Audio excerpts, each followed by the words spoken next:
I'm Hope here at Crafty Hope, and this is my second time trying to record this, so here we go. I am about to work on the week 3 Seek, Gather, Create challenge for winter 2024, February of 2024. This challenge comes from 4 amazing artists, Lisa, Laura, Melanie, and Tina. I encourage you to check them out. I will have links to their Instagram below. And it's Instagram because that's where this challenge mostly takes place. Now, like I said, this takes place about twice a year. And what they do is each week for 4 weeks, they give out 4 prompts for you to seek out, gather, and create with, to use those things as your inspiration. And I love this challenge. Some of the best things I've ever created, or some of my favorite things, have come out of this challenge. So this week, week 3, our 4 prompts are the color orange, something frayed, a crow, and something burnt. So I think my color orange thing, this is not the color orange thing. This is, as soon as I saw these prompts, I was like, oh, I know what I'm gonna do. So I drew out a sketch. So I'm gonna hopefully try to do that. So my color orange, I've got a couple beads here. I may pull out more beads. If you don't know, I am a jewelry maker. It's kind of where I started. It's like one of my main interests. So I've got some orange beads. These have fairly large holes in them to kind of go with what some of my idea is. So I may pull in more beads as needed. We'll see. And that's the only color orange I have. For something frayed, the only thing I have is this. This is some black hemp. I'm trying to say, I tried one of the ends to make sure it would fray so I can fray it, but can you imagine? Yeah, hopefully these beads will go on to this hemp. We'll see. If not, I'll pull out maybe some wax linen cord or embroidery floss or something else that will work, but I have all of this. I figured let me use it. So for a crow, I went into the files on my computer and found I had, and this is either from like Dover, the Graphics Fairy, or something like that. This is all the same crow image. I've just put it in different sizes so it can fit into what I'm using. So I have a crow. It's all the same crow. And then something burnt. Now I haven't burnt anything yet, but I plan to burn it. That is what this is for. It's an incense stick. I plan to light it and burn some of my paper, put holes in it. So that will be part of my process. So the other things I've got out here besides my list and my little sketch, I've got this box. This was some kind of like puzzle game. It had, I think, 9 blocks in it that you could turn and make 6 different images. I'll tell you a tip. On the back of this, there was a sticker that had those 6 images you could make on it. And I tried my best to peel it off. It would not come off. But I'm going to tell you what I ended up doing. I got a sponge, wet it with warm water, put it over the top of that sticker, and put something not super heavy, but just something on it that would make sure that that sponge kept contact. I left it there probably longer than I needed to. It was probably like an hour, hour and a half. Went back, and that sticker, at least the paper portion of it, peeled completely off. There was still some like residue, which is probably the stickiness. And I took that same sponge, scrubbed that off, as well as used a magic eraser while it was all still wet, and pulled it off. And y'all, it is perfect now. That's not the side I'm going to work on. I mean, I could use this as a beautiful little cradle board, but it's not. I'm going to use it as a shadow box. If you've seen my work before, you know I like making these little assemblage shadow boxes. It's my jam. I've also got several papers here, just a dictionary page and a couple of eco-dyed papers. I went with them because they have a bluish hue to them. And that's why I chose them. And these are the papers I'm going to try burning. So, and if these don't work, I will try some other papers. I have to remember to not make them too precious because that's part of my 100-day project. I've made things too precious. Oh, I also, where did they go? Oh no. I've got a couple of tiny eye hooks here. It's like the screw-in type. That light is weird. I'm sorry if this has all been weird. My camera is at a new height and I'm getting used to it. So these are in here. And hopefully I can get this done. So I'm gonna get started on this, talk your way through it. I'm sorry if these introductions are so very long. I just kind of have to hash it out here with you before I get and try to do the voiceovers. Yeah, and forget all the things I had wanted to say. All right, I'm gonna get started. And the first thing I decide to do is go ahead and coat the at least the outside edges, the edges of this box. I'm not worried about the back or the very inside, but I will get the edges of the inside just in case I don't get my paper that I'm going to put in the back of it cut exactly right. It'll at least have that black frame around it. So, but I want to get the very center of it because I like to have whatever it is I'm gluing make contact with the actual surface and not just a painted surface.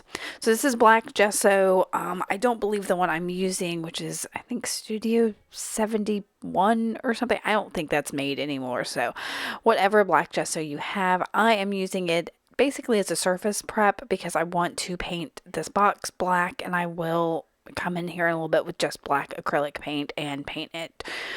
Gesso is fine as a primer, as a prep, as a first layer of something, but really shouldn't be, and I make the mistake all the time, shouldn't be your last layer. It's your starting point. So it's a primer. So this is all I'm really getting painted of it, and yeah, you can see I'm leaving the center of that wood there as it is. So while that is drying, I'm gonna get a couple little extra. Oh, look, I hadn't done that side either. Just getting this all covered. I will put it aside to dry and start sorting through my crow pictures. I cut some of that out, but I basically know that I don't want my crow to take up but about half of the box, so I'm kind of sorting through it, and less than half would be ideal. So that's why when I did this, I made several different sizes. I probably should have just gotten the size of my box and figured that out, but now I have a bunch of crow images, and I cut these out on just some white cardstock so that it would have some stability to it, and and then the white I can color whatever I want it to be, as you'll see here in just a little bit. So I am fussy cutting as best as I can this crow image. I do not fussy cut all the way up to the edge of the image. I almost always will leave a border, and for the most part, and that's fine by me. So this is the majority of it. I'm going to come in and get a couple more snips there, just on the tail and right at the feet. And the feet, y'all, I'm going to get super futzy right here at the feet, but it's not, it's not going to really matter in the end. You'll see why here in just a minute, but yeah, I'm futzing with that a little bit. I wasn't real sure how this was going to exactly work out and what was going to exactly show, so I was trying to get as much as I could, but bird's feet, y'all, are tough to cut out. So, all right, now all that is cut and ready. I've got some, what is this called? Like antique paper or something. I will put it below or try to link to it. And I'm using an ink blender, just trying to color that paper. I probably should have used one of the like makeup brushes, but this is fine. As I move this, some of the ink is coming off. Now I have it's not an inkjet. It's the one with the toner. Is that laser? I don't know what it is. I never can remember. And so some of that toner is kind of coming off, and it's fine. It gives that crow an even more aged feel, which I was absolutely okay with. And once the paper, the white of that has been taken away, I'm coming in with walnut stain distress ink and getting kind of the edges of it. All right. Now here is my black acrylic paint. This is some super cheap, I think like apple barrel stuff that I'm just trying to use up. And I will, all the places I've coated the black gesso, I'm going to coat the acrylic paint. And what this does, you can see how flat that gesso is. This just gives it more of a finished feel to it. The acrylic dries not super, this one especially doesn't dry super shiny, but just kind of more of a finished. I think everybody in my house is trying to make noises while I'm recording this. My husband's huffing in the background. I've got a cat walking around my desk meowing at me, so I am sorry if you can hear all of that. But again, this is super simple, just painting those same areas to finish it off. And I'm not concerned about the back of this at all. But if that black paint gets on the back of it, so be it, you know. I really just wanted that little bit of a frame in all of those corners.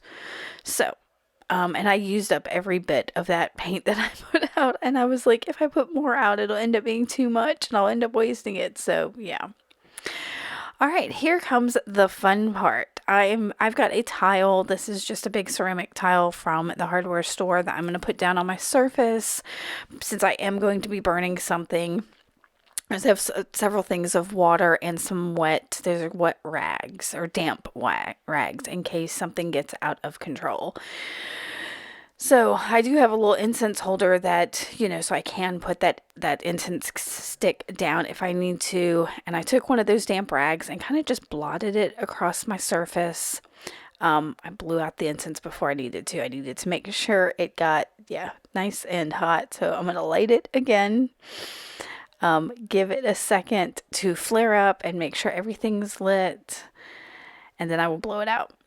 And it's going to smoke the way incense does. And I'm going to lightly touch the incense to the paper and burn holes in it in different shapes, different sizes, keeping in mind if I want to stop it before it gets too big, that I've got that water to spray, to do whatever. But I didn't want to soak the paper because then I wouldn't be able to burn it. So this is something I've only ever done a couple of times, and I was really looking forward to this part of this project because it's kind of fun and unpredictable. I'm not going to show you the whole thing while I was doing this. I got a phone call and had to stop, and then I'm having all kinds of camera issues. I think I need to get some new batteries. Batteries keep dying, and it's been a whole thing this past couple weeks. So, all right. So that you can see I've burned bunches of holes, and I'm keep checking here to see if I've covered. Yeah, because I want to get it in the back of the box, and I don't want to have some areas that are like obviously avoided. But my idea for this, well, I'll tell you my idea for this in just a second once I get it all done. What I do to put the incense out rather than leaving it burning, incense and I don't get, like, I like the smell of it, y'all. I do, but sometimes it makes me like go into a coughing fit, just that I think the perfumey nature of it. So I'm going to put a little bit of water in the bottom of that dish that I was trying to figure out what to do. Yeah, in the bottom of that dish there, and just soak it. So I don't know if that one will ever light again, which is fine because incense is cheap, and I think I'm trying to remember where I even got that. So once I'm done, I do blot this just really quickly with that damp rag. I suppose you could use a baby wipe if you wanted, and then I cleaned off my ceramic tile. So I've measured what the inside of my box is, and I'm taking both my burned paper and that dictionary paper to my cutter, and I cut it down to the right size, and I'm going to ink the edges with more of that Walnut Stain Distress ink as careful as I can because I don't want to tear those holes or make this any more brittle than it is because it's just like some Swiss cheese paper at this point. And I really probably should have done this after my next step. But I was trying to just make sure it got done. So I've got that all inked, and I'm going to layer this on top of that dictionary paper. So I specifically picked this dictionary paper because it wasn't super aged and would show through the holes a little bit more. So to apply this, I've put some Uhu onto the non-holy dictionary paper, and then I'm going to apply it to the holy eco printed paper. And my idea, I should have made the holes bigger, but my idea was that it would look like clouds. That's why I wanted that eco print paper to have kind of a blue tone to it, and why I went with the whiter whatchamacallit, the wider dictionary paper for the background. And y'all, in the close-ups at the end, you'll see how super cool that ended up working out. The way some of those words just kind of peek out of it. It's awesome. I really, really, really love it. It's like my favorite part. So to apply this, I'm using matte gel medium and a paintbrush. I probably should have used a paintbrush in better condition, because this one is basically like my paintbrush, and it is, oh, can you see how frazzled and awful it is? And it was getting everywhere, so I was having to like try to wipe it up and move it around. And then I'm just gonna slip that paper in there, smoothing out all the edges, make sure it goes to all the everything, and I'm so happy that it fit in there just perfectly.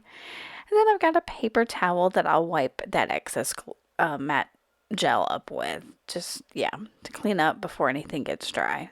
Oh, yeah, I was so happy with this. And then I go over my paper with that matte gel just to kind of secure everything so that those burned edges don't flake later. So it's glued down, so it's sealed. Just, yeah, just like an extra little bit. And then again, wiping up any of the excess. Okay. Oh, what is next? Next is, oh, y'all, it's going to be something super fiddly. So I'm going to put those screw-in eye hooks, and I do this off camera because it is so super fiddly and y'all would never get to see it. But basically I took a nail, hammered it into the wood to kind of give a starter hole where I wanted it, and then screwed those eye hooks in. Now I'm using here a silver marker to mark where I want those lines. I'm going to measure out, like I determined where I wanted that first eye hook, and now I'm measuring where that mark is so I can go and get the same height on the other side. Yeah. Trying to get everything ready using a sewing measuring tape, and I'm measuring everything in centimeters because they're closer together. So like, I don't know how to explain why I use centimeters sometimes. It's just, yeah. So here is me starting to try to do that, and I realized how fiddly that is going to be on camera, so I did it off camera. And there are my eye hooks in the sides of my box. Now it is time for that black hemp, and I am threading it through one of the hooks and tying a double knot, one knot. And I probably could have gotten away with one and gluing it, but I don't know. I was like, just do two and be done with it, because I don't really like how that knot turned out. And I was trying to remind myself that none of this is precious. All of it, I could pull things out. I can start over. It's not something I had to be super afraid of messing up. So, all right. So I'm good. Before I put that other one through there, I'm going to take a good look at it and decide to grab one of my orange beads and thread it onto that wire, so it'll be on my little wire that's going to be in my box. Yeah, and then I will tie my double knot. Now I have to admit that once y'all, this one, trying to keep that taut was difficult. If I was doing jewelry, it would not have been a problem, but of course I'm doing something different, so it's not as taut as I would like it to be. I really should have used a different method, but it's okay. If I really needed to, I could probably twist that eye hook a few more times and make everything tighter. In fact, I may go do that. Yeah. Anyway, I've got that all tied on there. I'm leaving the long edges for the moment, kind of taking a look at my crow there. I have bent his feet under so that because I don't want like the tips of his feet showing.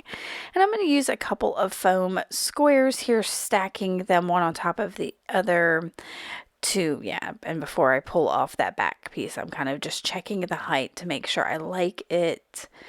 And then I'm looking at him and reminding myself that I can print out another little crow if I need to.